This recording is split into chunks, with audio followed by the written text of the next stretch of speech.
মিয়াখেদা আন্দোলনক লৈ সংবাদমেল গড়িয়া মৰিয়া দেশী জাতীয় পৰিষদৰ শিৱসাগৰ যোৰহাটত আয়োজিত নাগৰিক সভাক লৈ প্ৰতিক্ৰিয়া ব্যক্ত কৰিছে। খিলঞ্জীয়া মুছলমানসকল সন্দেহজনক লোকৰ পক্ষত নাই। জাতিৰ স্বাৰ্থত খিলঞ্জীয়াৰ প্ৰতিটো সিদ্ধান্তৰ সৈতে সহমত আছে গড়িয়া মৰিয়া দেশী জাতীয় পৰিষদৰ।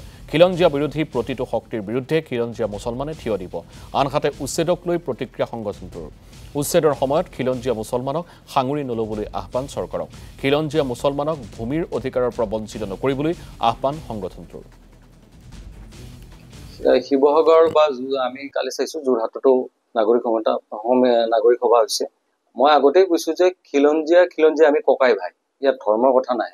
যিটো অসমীয়া জাতীয়বাদটো গঢ়ি গ'ল, অসমীয়া সমাজখন যি নিৰ্মাণ কৰি গ'ল, সেই মূল আধাৰটোৱে সেইটো, আৰু সেই আধাৰটো আমি জীয়াই ৰাখিব লাগিব। আমি অখিলঞ্জীয়াৰ পক্ষত নাই। গড়িয়া মৰিয়া দেশীসকলক সন্দেহ কৰিব নালাগে। গড়িয়া মৰিয়া দেশী এই উচ্ছেদক সমৰ্থন কৰিছে আৰু সমৰ্থন কৰি যাব, তাত কোনো দ্বিমত নাই। দ্বিতীয়টো কথা হ'ল খিলঞ্জীয়াৰ কথাটো। ইয়াত খিলঞ্জীয়াৰ কাৰণে হ'ব লাগিব, ইয়াত ৰাজনীতিকৰণ হ'ব নালাগে। উচ্ছেদৰ নটিচ গড়িয়া মৰিয়া দেশী লোকসকলকো দিয়া হৈছে। ইপিনে চিৰাকুটাত দেখা যায় যে তাত পট্টা থকা মাটিত দেশী লোকসকলক তাত উচ্ছেদৰ নটিচ দিয়া হৈছে।